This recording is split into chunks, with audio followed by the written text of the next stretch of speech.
बहुत समय पहले एक दूर दराज के राज्य में एक सनकी राजा और एक दयालु रानी का शासन था।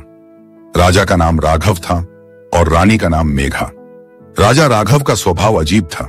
वह अक्सर बिना किसी कारण के अपने राज्य के आदेश बदलता रहता था।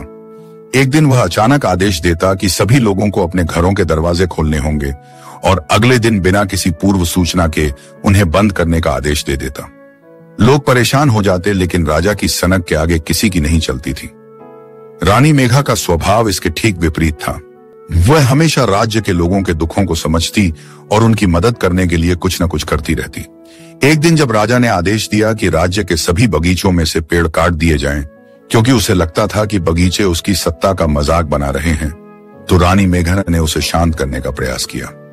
राजा राघव रानी ने धीरे से कहा, क्या तुम नहीं समझते कि ये बगीचे और पेड़ राज्य के लोगों के लिए कितने महत्वपूर्ण हैं? ये केवल सुंदरता नहीं बल्कि उनके जीवन का हिस्सा हैं। राजा ने गुस्से में आकर कहा, तुम नहीं समझती हो, ये सब पेड़, फूल और बगीचे मेरे साम्राज्य का हिस्सा नहीं हैं, बल्कि मेरी ताकत का उपहास करते हैं। रानी ने राजा की सनक को समझने की कोशिश की, लेकिन उसने हार नहीं मानी। अगले दिन रानी ने राज्य के सभी लोगों को एकत्र किया और उन्हें समझाया कि पेड़ों को बचाने के लिए एक योजना बनानी होगी।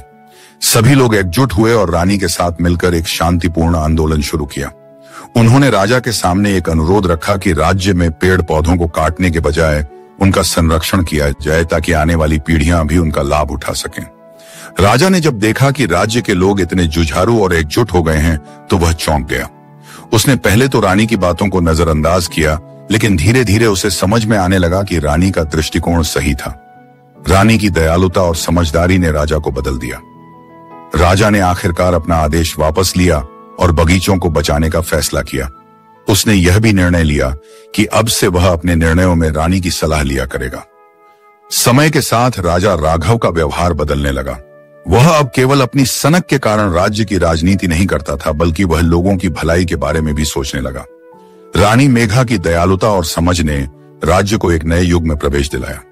लोग खुशहाल रहने लगे और राज्य समृद्धि की ओर बढ़ा।